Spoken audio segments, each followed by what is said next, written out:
वचन काय सांगते आपण बघूया. याकोबाचं पत्र याचा 4था अध्याय 4थं वचन वाचूया आपण. याकोबाचं पत्र याचा 4था अध्याय 4थं वचन.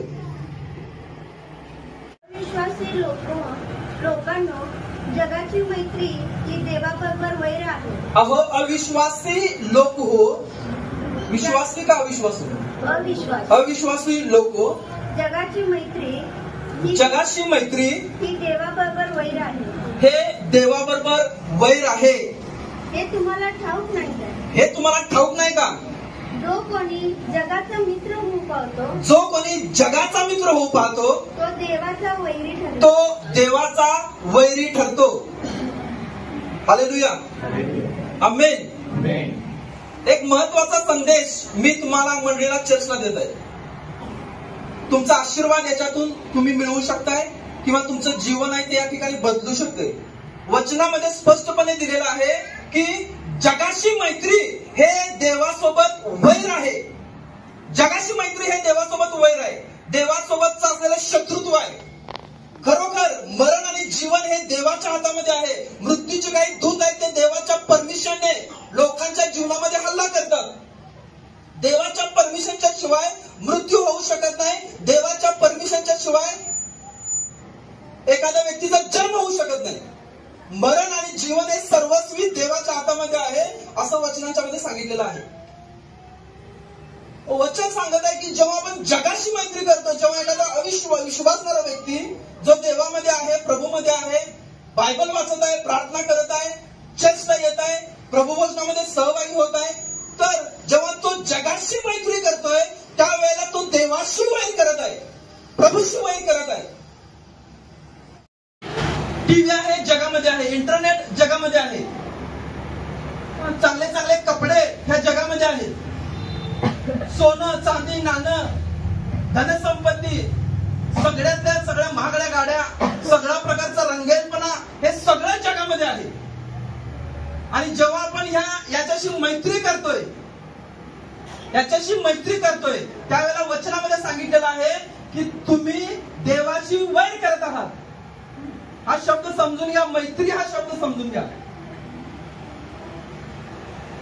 तुम्ही फोनशी मैत्री करू शकत नाही, तुम्ही टीव्हीशी मैत्री करू शकत नाही, तुम्ही एखाद्या सिरियलशी मैत्री करू शकत नाही, तुम्ही एका हिरो किंवा हिरोईनशी मैत्री करू शकत नाही, किंवा त्याला तुम्ही लाईक करू शकत नाही.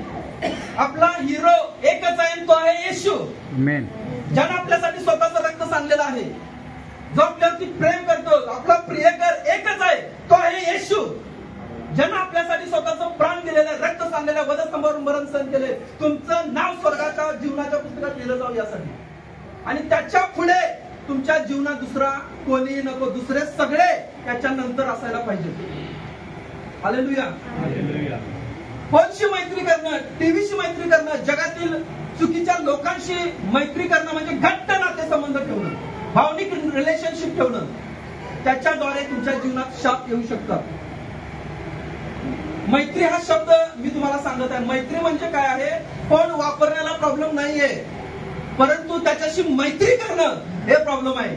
जेव्हा तुम्हाला त्याच्याशिवाय करमत नाही, जेव्हा तुम्हाला त्याची सवय होते, जेव्हा एखादी सिरियल आहे त्याची वेळ झाल्यानंतर तुम्ही सगळी कामं आटपताय आणि लगेच तिथं जाताय, तुम्ही त्याच्याशी मैत्री, त्याच्याशी तुम्ही रिलेशनशिप करत आहे, तुम्ही त्याच्याशी नातेसंबंध प्रस्थापित करत आहे, तुमचं मन त्या ठिकाणी गुंतलं जात आहे. आणि आपला संदेश चालू आहे, गेले 3 आठवड्यापासून एक शिक्षण चालू आहे. तुमचं मन हे तुमच्या शाप आणि आशीर्वादांचा प्रवेशद्वार आहे.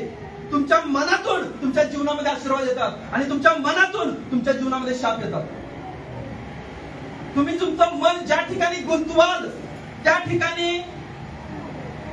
त्या ठिकाणाशी तुम्ही एक मार्ग मोकळा करताय की गोष्टीला प्रवेश तुमच्या जीवनामध्ये, मनामध्ये, हृदयामध्ये, अंतःकरणामध्ये देतो.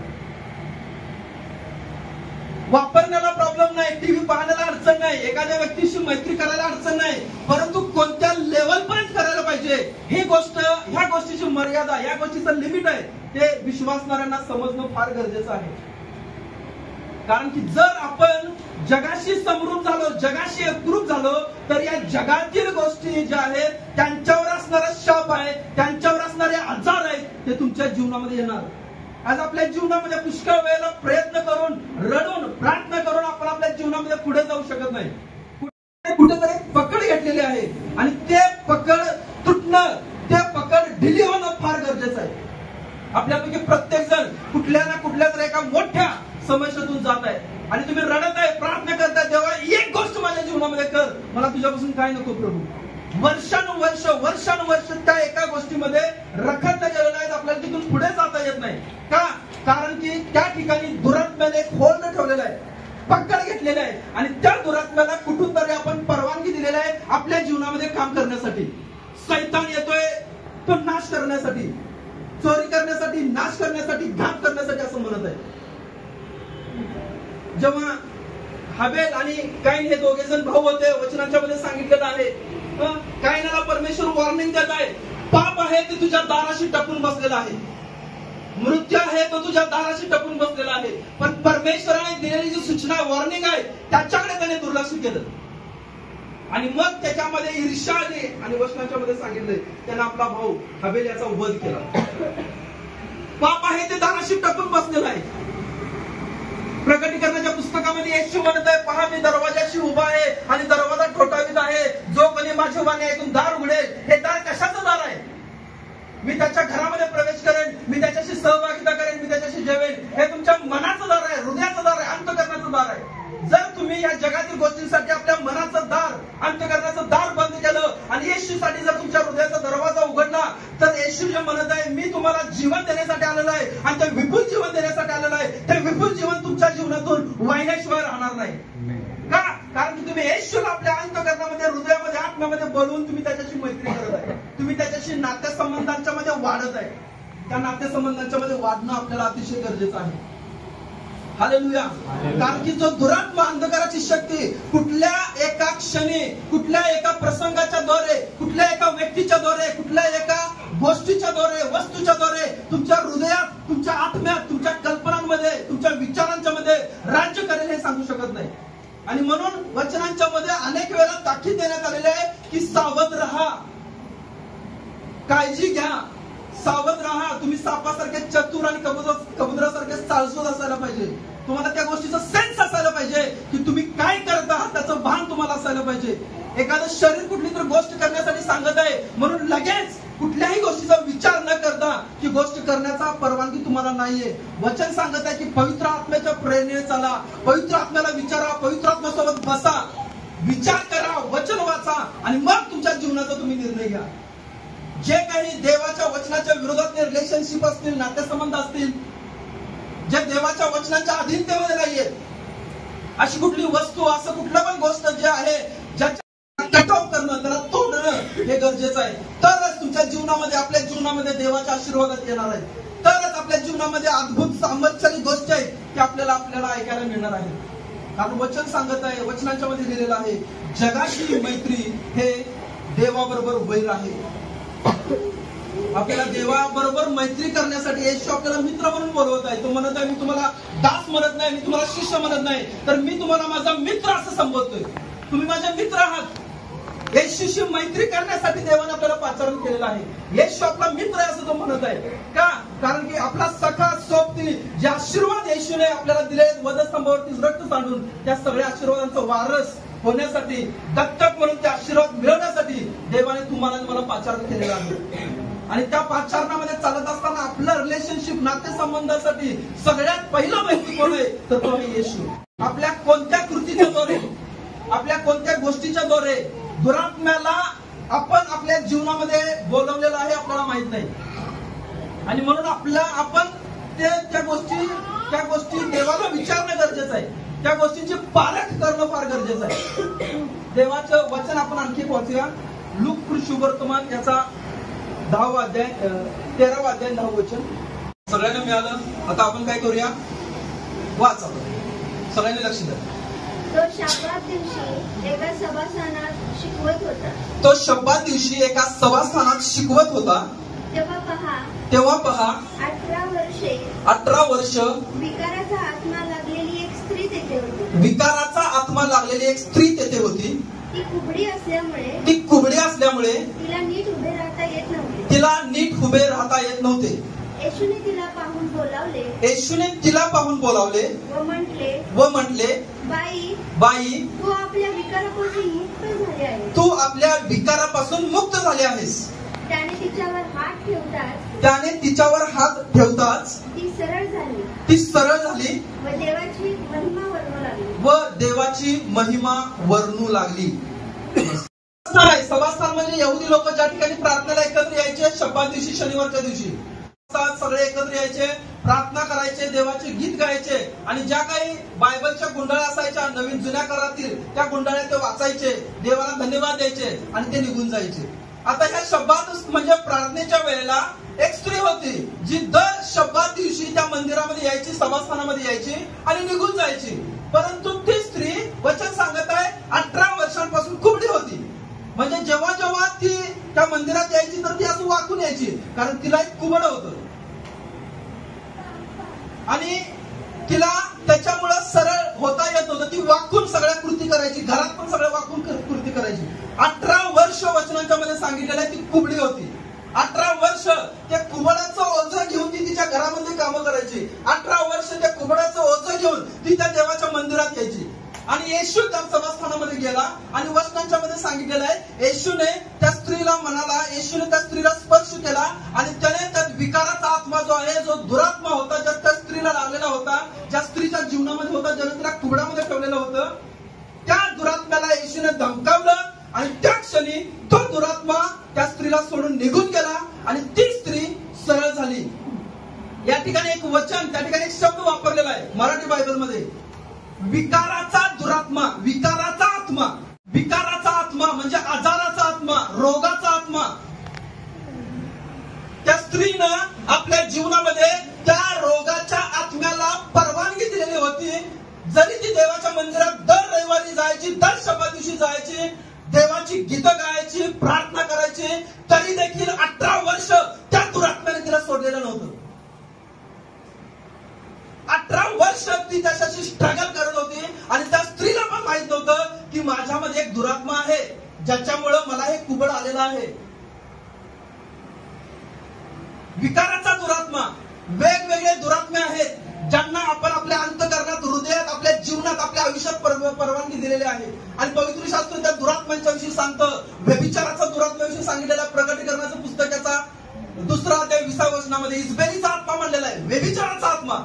जेव्हा तो आत्मा एखाद्या व्यक्तीमध्ये आहे, जर फोनच्या द्वारे एखाद्या व्यक्तीशी सहभागिता करण्याच्या द्वारे, एखाद्या व्यक्तीशी संबंध ठेवण्याच्या द्वारे जर त्या दुरात्म्याला तुम्ही तुमच्या जीवनामध्ये बोलवलेलं आहे, तर तो दुरात्म्याचं बंधन तुटत नाही. तो दुरात्मा तुमच्या हृदयात, आत्म्यात तसाच आहे. आणि मग जेव्हा तुम्ही प्रार्थनेला येताय, त्या दुरात्म्याच्या सोबत येताय, तुम्ही रडताय, प्रार्थना करताय, परंतु जेव्हा घरामध्ये जाताय परत त्याच गोष्टी करताय. का? कारण त्या दुरात्म्याने तुम्हाला पकडलेला, जखडलेला आहे.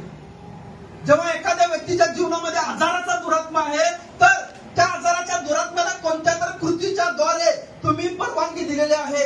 मी जसं सांगितलं की एक्सचेंज होतंय, आत्ता बदल होते.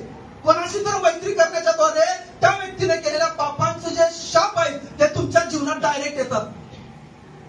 जर मी हे बॉटल आहे, या बॉटलमध्ये पाणी आहे, याच्यामध्ये जर दूषित पाणी मिक्स केलं तर हे पूर्ण पाणी आहे ते दूषित होणार. तसं जर तुम्ही मैत्री केली जगाशी तर तुमच्यातील पवित्रता ही पूर्णपणे अशुद्धता होईल. आणि ते जे शाप जगावरचे आहेत ते दुरात्मा तुमच्या हृदयात, आत्म्यात, मनात वस्ती करतात. आणि आपल्याला समजत नाही हे का होत आहे, हे का होत आहे, हे का होत आहे. जे काही देवाच्या वचनाच्या विरोधातील गोष्ट आहे त्याला तोडणं अतिशय गरजेचं आहे. त्याला ब्रेक करणं, तोडणं अतिशय गरजेचं आहे. ते तुटायलाच पाहिजे, तरच तुमच्या आशीर्वादाचा दरवाजा आहे तो उघडला जाणार आहे. ते तुटायला पाहिजे. कबूल करून सोडून देण्यामध्येच तुमच्या जीवनातले आशीर्वाद आहेत. व्यभिचाराचा दुरात्मा आहे, जाळकर्माचा दुरात्मा आहे, आजाराचा दुरात्मा आपण नंतर तुम्ही वाचू शकताय. आता वेळ नाही आपल्याजवळ. प्रकटीकरणाचा 2 अध्याय 14 वचनामध्ये सांगितलं, 20 वचनामध्ये सांगितलेलं आहे, बलामाच्या विषयी सांगितलेलं आहे, इजबेल विषयी सांगितलेलं आहे. हे दुरात्मा आहे. ह्या दुरात्म्याने त्या व्यक्तींचं नियंत्रण घेतलेलं आणि त्या व्यक्तीने त्या गोष्टी करण्यासाठी स्वतःला समर्पित केलेलं होतं. म्हणून त्यांच्यावर जो दुरात्मा आहे त्या दुरात्म्याचे भागीदार इस्रायल लोक झाले आणि मग त्यांच्या जीवनात शाप आले. त्यांचं जीवन देखील शापित झालं, त्यांच्या जीवनात देखील मृत्यू आला, त्यांच्या जीवनात देखील हाल आले, अपेष्ट आल्या, अशांततेचा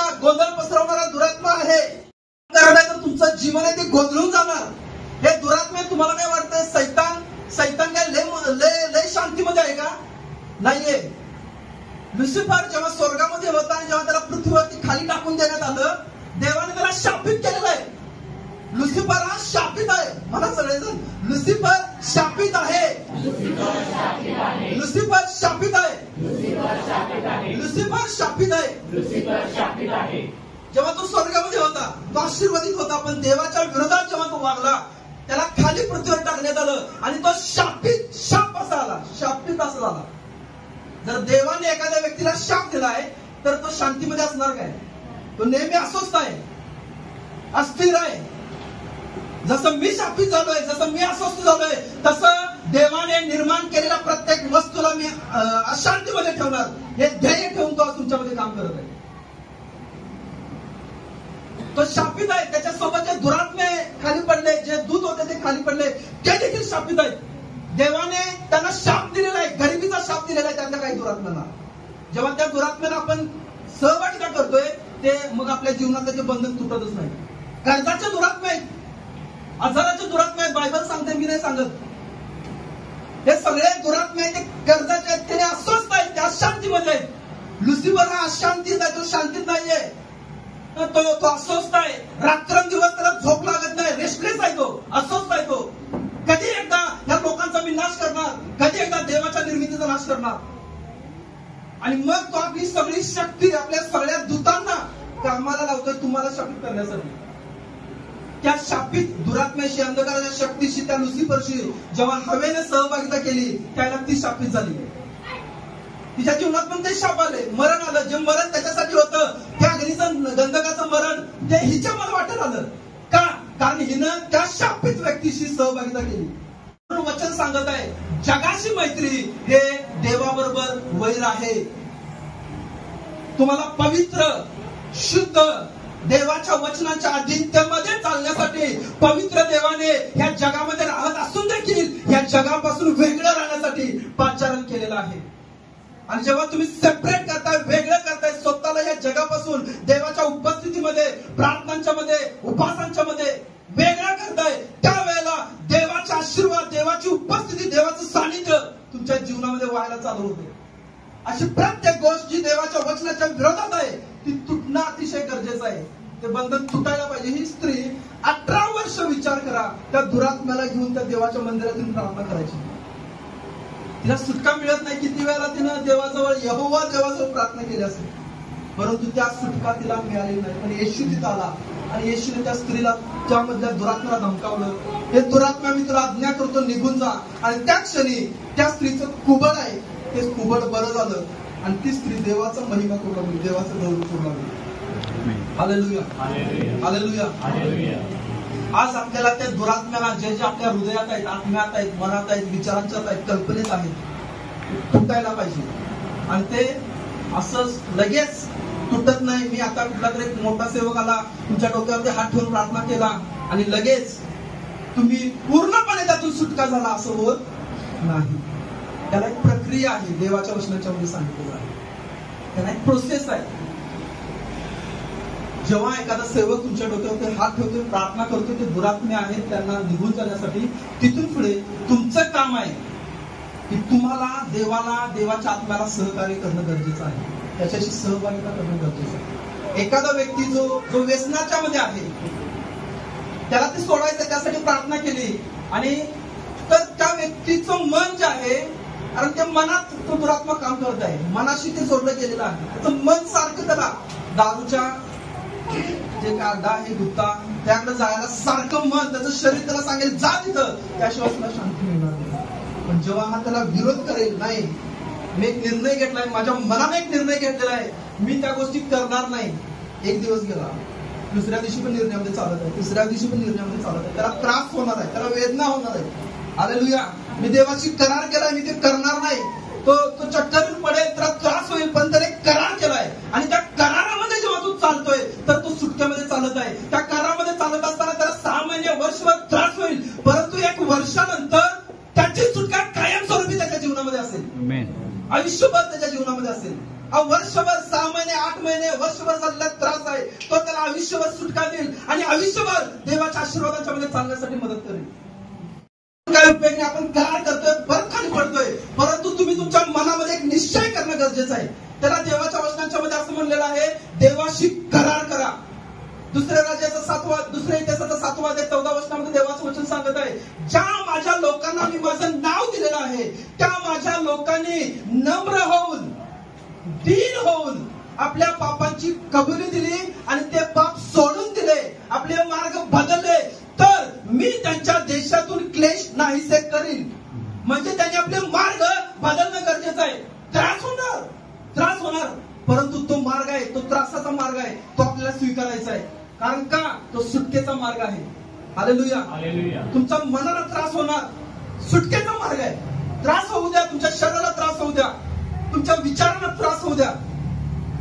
तुम्ही असंच तुम्हाला ती गोष्ट पाहिजे असेल, परंतु तुम्हाला तो त्रास होऊ द्या, कारण तो त्रास तुम्ही येशूसाठी, ख्रिस्तासाठी आणि ख्रिस्ताच्या प्रेमासाठी सहन करत आहात. त्याचं प्रतिफल तुम्हाला मोठं आहे. म्हणून वचनांच्या मध्ये सांगितलंय, तुझी जेव्हा प्रतिष्ठा झाली त्याचा दुप्पट मोबदला मी तुला देईन. का? कारण तू माझ्याशी करार केलेला आहेस.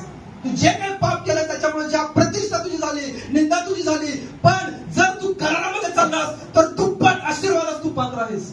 कारण तू माझा मुलगा आहेस, मी तुला माझ्या आशीर्वादासाठी निवडलेला आहे. हालेलुया. करारामध्ये चालणं हे अतिशय गरजेचं आहे. करार करून त्या करारामध्ये चालणं अतिशय गरजेचं आहे. वचनांच्या मध्ये सांगितलेलं आहे की जेव्हा जेव्हा तुम्ही त्या गोष्टी करार करताय त्यावेळेला तुम्ही स्वतःला देवाच्या वचनांच्या मध्ये गुंतवून ठेवणं हे अतिशय गरजेचं आहे. देवाच्या वचनांच्या मधून आशीर्वाद आहे तो वाहायला चालू होतो. इब्री लोकांपत्राचा 4 अध्याय 12 वचन तुम्हाला सगळ्यांना पैकी बऱ्याच जणांना ते माहित असेल असा विश्वास ठेवतो. अशा करतो. इब्री लोकांपत्राचा 4 अध्याय 12 वचन, देवाचं वचन सजीव सक्रिय आहे, कोणत्याही दुधारी तलवारीपेक्षा तीक्ष्ण धारदार असून जीव, आत्मा, मज्जा यांना भेदून आरपार जाणारा मनातील हेतू आणि विचार यांचं परीक्षक असं आहे. देवाचं वचन हे दुधारी तलवार, कोणत्याही दुधारी तलवारीपेक्षा धारदार आणि तीक्ष्ण आहे. हालेलुया. जेव्हा तुम्ही चुकीची गोष्ट, चुकीच्या सहभागिता करत आहे आणि देवाचं वचन तुम्हाला आरसा दाखवते, टोचणी देते, सांगताय की हे चुकीचं आहे, हे योग्य नाही, हे जे तू करत आहेस हे तुटायला पाहिजे, हे योग्य नाही, हे अयोग्य आहे, त्यावेळेला तो त्रास तुम्हाला होतोय, तो सहन करा. का? कारण देवाच्या वचनासाठी तुम्ही तो त्रास सहन करत आहे. देवाचं वचन जेव्हा तुमच्या हृदयात, आत्म्यात काम करायला चालू होत आणि तुम्ही अस्वस्थ होत आहे, तर ते अस्वस्थता वाढू द्या. होय, मी देवाची करार केलेला, माझ्या शरीरा, माझ्या जीवा, माझ्या मना, मी त्या गोष्टी करणार नाही. त्याच्यामुळे तुम्हाला जर त्रास होत आहे तर तो त्रास तुम्हाला बरा करणारा त्रास आहे, तुम्हाला तो बाहेर काढणारा त्रास आहे. त्यानंतर कायमचं तुमचं जीवन ते आशीर्वादित होणार आहे. हालेलुया. रोमकरास पत्र वचन 1 वाचा. रोमकरास पत्र याचा 8वा अध्याय 6 वचन. बरं काय 6 वचन. कारण देह स्वभावाचे चिंतन हे मरण, पण आत्म्याचे चिंतन हे जीवन व शांती आहे. देह स्वभावाचे चिंतन हे मरण आहे, पण आत्म्याचं चिंतन हे जीवन, सार्वकालिक जीवन आहे. हालेलुया. रोमकरास पत्र पौल सांगत आहे, वचनाच्या मध्ये सांगितलंय, देह स्वभावाचं चिंतन, त्याला इंग्लिश मध्ये कार्नल माइंडेड म्हणलेलं आहे. म्हणजे मन जे दैहिक आहे, जगामध्ये गुंतलेलं आहे, ते मरण आहे. जर तुम्ही आज देवाच्या मंदिरात आहात, जर तुम्ही चर्चमध्ये येत आहे, प्रभू वचनामध्ये सहभागी होत आहे, तुम्ही ख्रिस्ती म्हणून बाहेर जात आहे आणि तुमचं मन जर जगाशी संबंधित आहे, जगामध्ये गुंतलेलं आहे, तर वचन सांगत आहे मन जे गुंतलेलं आहे जगामध्ये ते शापित आहे, ते मरण आहे. तुमचं मन जे आहे ते देवाकडे लागणं गरजेचं आहे, वचनाकडे लागणं गरजेचं आहे. कारण त्या वचनातून तुमचं जीवन आहे ते आशीर्वादित होतंय. मनन जेव्हा तुम्ही करताय, चिंतन करताय देवाच्या वचनाचं, वचनांच्या वरती राहताय. प्रभूशी मी करार केलेला आहे. ज्या देवाने योसेफाला त्या मोहापासून दूर, मला देखील या मोहापासून दूर जाण्यासाठी शक्ती देत आहे. ज्या योसेफाला देवाने त्या डबऱ्यामध्ये असताना देखील त्याला भावाला शाप दिली नाही, एक चुकीचा शब्द देखील उच्चारला नाही, त्याच योसेफाचा देव आज देखील काम करत आहे. आणि माझ्या विरोधात सगळ्या गोष्टी घडत असताना मी माझ्या मुखातून कुठल्याही देवाच्या वचनाच्या विरोधातील गोष्टी उच्चारणार नाही, माझं मुख मी अशुद्ध करणार नाही. कारण त्या योसेफाला शक्ती देणारा देव आज देखील मला शक्ती देत आहे. तुम्ही करार करताय आणि करारामध्ये चालताय, त्याच्यामध्ये दैवी सामर्थ्य आहे.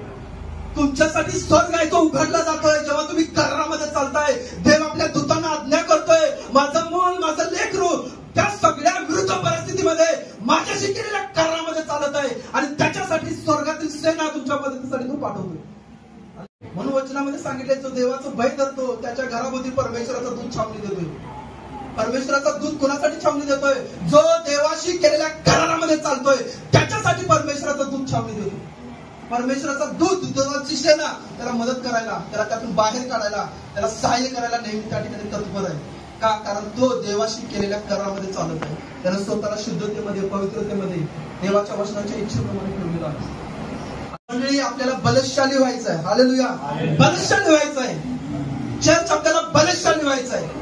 ज्या दुरात्म्यांना आपण आपल्या अंतःकरणामध्ये जागा दिलेली आहे त्या दुरात्म्यांवर देवाने अधिकार दिलेला आहे आणि त्या अधिकाराच्या द्वारे त्या दुरात्म्यांना आपल्याला काढून टाकायचं आहे. वचन सांगत आहे की उपास आणि प्रार्थनांच्या द्वारे ते दुरात्मे आहेत ते तुम्हाला सोडून निघून जातील. उपास आणि प्रार्थनांच्या द्वारे हे भूत, हे जे जात आहे हे निघून जाते. अशा कुठलीही गोष्ट जी तुमच्या हृदयात आहे, जीवनात आहे, जी तुम्ही वर्षानुवर्ष करत आणि एक बंधन तयार झालेलं आहे ते तोडण्यासाठी तुम्हाला देवाच्या सोबत बसायला पाहिजे. देवाच्या वचनाचं मनन, देवाच्या वचनाचं चिंतन करा, देवाच्या उपस्थितीमध्ये बसा आणि आपल्या मनाला सांगा की त्या गोष्टी तुझ्यासाठी नाही आहेत, परंतु देवाच्या गोष्टी मात्र तुझ्यासाठी आहेत. आणि जेव्हा तुम्ही यामध्ये चालाल, देवाचे आशीर्वाद आहे ते तुमच्या जीवनामध्ये व्हायला चालू होतील. कारण देवाचं वचन स्पष्टपणे आज या ठिकाणी सांगितलेलं आहे की जगाशी मैत्री हे देवाशी वैर आहे. मी तुम्हाला सुरुवातीला देखील 2 उदाहरणं त्यासाठीच दिली. ही समोरची माझ्या उदाहरणं. जरी ते विश्वासणारे होते, जरी चर्चमध्ये जात होते, तरी त्यांनी काही चुकीच्या लोकांची संगती केली, भावनिक रीतीने गुंतले आणि मग त्या व्यक्तीच्या जीवनातले शाप त्या व्यक्तीच्या जीवनात आले. जेव्हा ते शाप दिसायला पुढे चालू होतात, मृत्यू समोर दिसतोय, त्यावेळेला तरी पश्चाताप करायला पाहिजे, आपले मार्ग बदलायला पाहिजे.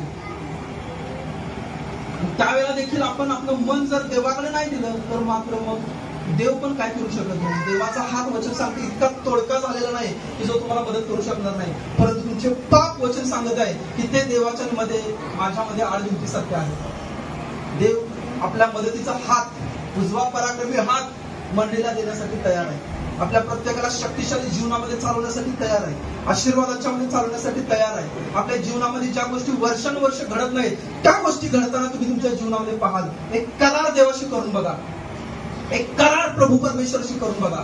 वचनावरती फोकस करा, लक्ष केंद्रित करा, मनन करा, चिंतन करा आणि तुमच्यासाठी आत्मिक जगतांचे दरवाजे ते उघडले जातील. जे जे आशीर्वाद तुम्हाला तुमच्या जीवनामध्ये पाहिजे, बिझनेसमध्ये पाहिजे, नोकरीमध्ये पाहिजे, कुटुंबामध्ये पाहिजे, ज्या काही गोष्टी आहेत त्या आशीर्वाद परमेश्वर रिलीज करायला, मोकळे करायला चालू करेल. ज्या वेळेला तुम्ही देवाशी मैत्री कराल, वचनाची मैत्री कराल, अभिषेकाशी मैत्री कराल, अभिषिक्त लोकांशी मैत्री कराल, त्यावेळेला त्या गोष्टी तुमच्या जीवनामध्ये ते फ्लो व्हायला चालू होते. हे सिस्टमच आहे. जर पास्टर आहे, पास्टरवरचा अभिषेक आहे तो खाली मंडळी देतो, लीडर्सचा अधिकार आहे तो हाऊस चर्चवरती येतो. ज्या लोकांच्या सोबत तुम्ही राहताय त्या लोकांचा अजून चुकीचा जरी अभिषेक असेल तरी तो अभिषेक तुमच्या जीवनामध्ये यायला चालू होतो. सैतानावरती एक अभिषेक आहे, तो अभिषेक मृत्यूचा अभिषेक आहे. सैतानाचा जो अभिषेक आहे तो मृत्यूचा अभिषेक आहे. म्हणून पिक्चरची गाणी ऐकत असताना गुंतत जातो आपण त्याच्यामध्ये. जे लोक उगाच असं नाचत नाहीत, त्याच्यामध्ये एक अभिषेक आहे, तो चुकीचा अभिषेक आहे. तो अभिषेक त्यांच्यावर उतरतो म्हणून ते त्यामध्ये इन्व्हॉल्व्ह होतात आणि नाचतात, भांडून पण राहत नाही. पण आपल्याला तो अभिषेक नको आहे, आपल्याला देवाचा अभिषेक पाहिजे. ज्याच्याशी तुम्ही मैत्री करताय तो अभिषेक तुमच्यामध्ये होतो. मी म्हणत नाही आपले जे काय अविश्वासणारे मित्र त्याच्याशी मैत्री करू नका, परंतु कोणत्या लेवल पर्यंत करायला पाहिजे, एक्सचेंज होऊ देऊ नका.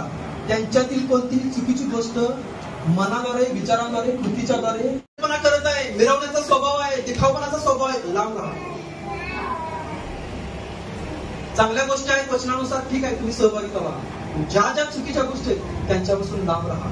कारण त्या चुकीच्या गोष्टींचा अभिषेक, त्या चुकीच्या गोष्टींचा शाप तुमच्यामध्ये येणार. कारण तुम्ही मनावरती आपलं हे सगळं शिक्षण चालू आहे. आपलं मन जे आहे ते मन, वचन जे आहे ते मनातील विचार आणि हेतू यांचं परीक्षण आहे. वचन जे मनामध्ये जाते, हृदयात जाते, आत्म्यात जाते, विचारांचं, कल्पनांचं नियंत्रण घेते. तुम्ही रात्रंदिवस जर पवित्र शास्त्र वाचन कराल, तुम्ही कामावरती जाताय, देवाच्या वचनाचं स्मरण करत आहे, काम सोडून करू नका. कामावरती असताना वचन मनन करा. प्रार्थना, कामावरती असताना तुम्ही प्रार्थना करताय, तुम्ही मनातून अंतःकरणातून जे काय 8 तास आहे ते कामाला दिले आणि उरलेला वेळ काही 3-4 तास देवासोबत वेळ घालवला, मनन केलं, चिंतन केलं, तर देवाची उपस्थिती, देवासाठी तुम्ही एक दरवाजा उघडताय, प्रभूसाठी एक दरवाजा उघडताय. देव त्या दरवाजाने आत येतो, पवित्र देवाचा आत्मा त्या दरवाजाने आत येतो आणि आपल्या जीवनामध्ये देवाच्या आत्म सामर्थ्याच्या गोष्टी ते करायला चालू होतं. मन हे दरवाजा आहे ज्याच्याद्वारे सैतान किंवा देव तुमच्या हृदयात आपल्याला प्रवेश करतो. आणि म्हणून आपण गेल्या वेळेला वचन रोमपत्राचं 12 वचन वाचलं की मनाच्या नवीनीकरणाप्रमाणे स्वतःचं रूपांतर होऊ द्या. देवाची इच्छा तुमच्यामध्ये बदल व्हावा, पण त्याची सुरुवात तुमच्या मनातून होते. तुम्ही काय वाचताय, तुम्ही कुणासोबत राहताय, तुम्ही काय विचार करताय, कल्पना करताय. जेव्हा तुम्ही वचन वाचाल, उपास प्रार्थनाच्या मध्ये आधी वचन वाचताय, मरण करताय, चिंतन करताय, मी खरं सांगत आहे तुम्हाला स्वप्न देखील देवाची पटणार. तुम्ही दाविदाला स्वप्नामध्ये बघा, दाविदाविषयी वाचायला लागलाय ना, दावीद स्वप्नामध्ये. मोशेविषयी वाचायला लागलाय, मोशे स्वप्नात येईल. योसेफाविषयी वाचायला, योसेफ स्वप्नात येईल. येशूविषयी वाचत आहे, येशू स्वप्नात येणार. का? कारण तुम्ही जे विचार करताय, मनात भरताय, तेच तुमच्या स्वप्नात येते. स्वप्नात रेलम आहे, ते जगत आहे. त्या ठिकाणी काही गोष्टी घडल्या चुकीच्या, तर त्या घडण्याची शक्यता आहे. म्हणून जर चुकीच्या गोष्टी जर तुम्हाला स्वप्नात दिसत आहे, याचा अर्थ कुठेतरी लिंक तुटत आहे. भयानक स्वप्न पडतात, चुकीचे स्वप्न पडतात, भीतीदायक स्वप्न पडतात, अस्वस्थ करणारे स्वप्न पडतात. कुठंतरी त्या जगतामध्ये, स्वप्नाच्या जगतात तुम्ही दुरात्म्याला संधी दिलेली आहे आणि तो दुरात्मा सांगत आहे, मी तुझं भविष्य ठरवलेलं आहे, आता असं करणार आहे तुझ्या जीवनात. तोडायला पाहिजे, ते तोडायला पाहिजे. हे खरं आहे, वचनात सांगावं मी तुम्हाला. एक दिवशी मला, आता काही दिवसांच्या पूर्वी, 2-4-5 महिन्यापूर्वी एक स्वप्न पडलं. मी घरामध्ये असताना एक पाल आला आणि बरोबर माझ्या पोटाला तिला पकडलं. मी ओढून काढत आहे, पण ती निघत होती. ओढून काढलं मी आणि बाजूला टाकलं, पण हाताला जखम झाली, रक्त येत होतं. ठीक आहे, मी प्रार्थना केली, जेव्हा मला रक्त मोबाईल झालं तर चालेल, पण दुरात्म्याला माझ्या जीवनात संधी देणार नाही. ते तोडलं. त्याचा ते स्वप्नाचं जे काय सैतानाचं प्लान आहे ते तोडलं. दुसऱ्या दिवशी परत स्वप्न पडलं. सेम बोट आहे, ते छोटस सर्पासारखं होतं, छोटस. तेच बरोबर बोट त्यानं पकडले. त्याला पण मी काढला आणि असं फेकून दिलं. आता ही 2 स्वप्न पडल्यानंतर अस्वस्थ व्हायला पाहिजे ना, एकसारखीच 2 स्वप्न पडले. मी देवासोबत बसलो, प्रभूला विचारलं, देवा काय ऍक्च्युली माझी जी स्वप्न भयानक मला पडतात ती मी गीतांजलीला पण सांगत नाही. काय? कारण सांगण्याच्याद्वारे ती कदाचित विचार करेल आणि तिच्यामध्ये ते स्पिरिट काम करेल. कारण मन विचार करण्याच्याद्वारे ते स्पिरिट काम करत असते. मी देवाच्या वचनावर विश्वास ठेवला, मी बघितलं काय चुकीचं आहे का, देवाला सांगितलं, पवित्र देवा, पवित्र प्रभू, मला तर काही चुकीचं दिसत नाही, परंतु हे बोट हे अधिकाराचं प्रतीक आहे देवा. हे बोट अधिकाराचं प्रतीक आहे आणि मी माझा दुरात्म्यांच्यावरचा अधिकार किती पण मला त्रास दिला तरी मी गमावणार नाही. त्यानं मला पकडलं, त्यानं मला त्रासात टाकलं, त्यानं मला निंदा केली, मी तो अधिकार गमावणार नाही देवा. मी त्याला ओढण्याला टाकून देणार प्रभू, मला त्रास झाला तरी चालेल. मी स्वीकारलं देवाचा अधिकार. ते स्वप्न आहे, त्या स्वप्नाच्याद्वारे दुरात्मा सांगत होता की तुझे आत्मिक अधिकार आहे, त्या अधिकारांच्यावरती मी हल्ला करणार आहे, ते आत्मिक अधिकार मी गमावणार, तू गमावणार आहेस. परंतु त्या आत्मिक अधिकारांच्या वरती मी त्याच्यावरती अधिकार घेतला. परत स्वप्न मला पडलं. परत काही दिवसांच्या पूर्वी स्वप्न पडलं, चर्चमध्ये कोबरा आहे, झोपडी काढलेला. चर्चमध्ये एका व्यक्तीनं काय केलं, मी सांगितलं कोबरा दिसत आहे, तरी घेतला एक दगड बरोबर तिला मारला आणि तो बरोबर चर्चमधून बाहेर पडतो. दुरात्मा, अंधकाराची शक्ती, देवाने सांगितलं की मी तुला विजय दिलेला आहे. Hallelujah, hallelujah. स्वप्नांच्या, आपली काही स्वप्न आहेत ते जगत आहे ना, त्याच्यामध्ये दुरात्म्याला आपण कधी कधी संधी देतोय आणि तो तुमच्या भविष्याचे प्लॅन करणारा दुरात्मा नाही, तुमच्या भविष्याचा प्लॅन करणारा एकच आहे आणि तो आहे येशू. तुमच्या भविष्यावर फक्त येशूचा अधिकार आहे, कारण येशूने त्याच्या रक्ताने, त्याचं रक्त सांडून तुम्हाला विकत घेतलेला आहे. तुम्ही मौल्यवान आहात. तुमचा जीव, शरीर, आत्मा, विचार, मन, कल्पना, भावना, इच्छा, शरीरातील प्रत्येक अवयव याच्यावर फक्त आणि फक्त येशूचा अधिकार आहे. आणि म्हणून याच्याद्वारे तुम्ही त्या प्रभूचा गौरव करा, प्रभूच्या वचनाचं चिंतन करा, प्रभूच्या वचनाचं मरण करा. परमेश्वर तुम्हाला त्या दुरात्म्यांच्यावरती अधिकारामध्ये चालवेल.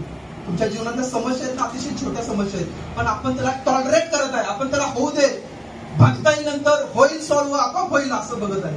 त्याच्यावरती हल्ला करा, बसा, करार करा प्रभूशी, आणि निश्चितपणे तुम्ही बघाल की परमेश्वर त्या भागामध्ये दैवी सुटका तुम्हाला दिलेली आहे. अशी सुटका ते दुःख तुमच्या जीवनात तिथून पुढे राहणारच नाही. त्याच्यावर कायमचा अधिकार परमेश्वर तुम्हाला प्रस्थापित करेल. आणि तसे दुःखी त्रासलेले जे तुम्ही त्याच्यावरती विजय मिळवलाय असे लोक तुमच्याकडे येतील, तुम्ही प्रार्थना कराल आणि त्या व्यक्तीला देखील सुटका मिळेल. कारण त्या दुरात्म्यावरती तो अधिकार परमेश्वराने तुम्हाला दिलेला आहे. हालेलुया. जगाशी मैत्री करू नका, देवाच्या वचनाशी मैत्री करा, प्रभूशी मैत्री करा आणि देवाच्या आशीर्वादातील आपण सगळेजण डोळे बंद करूया आणि प्रभूच्या सानिध्यामध्ये जाऊया. ह्या वेळेमध्ये आपण प्रभुवचनाच्या विधीमध्ये जाणार आहे. हा एक पवित्र विधी आहे. या क्षणापर्यंत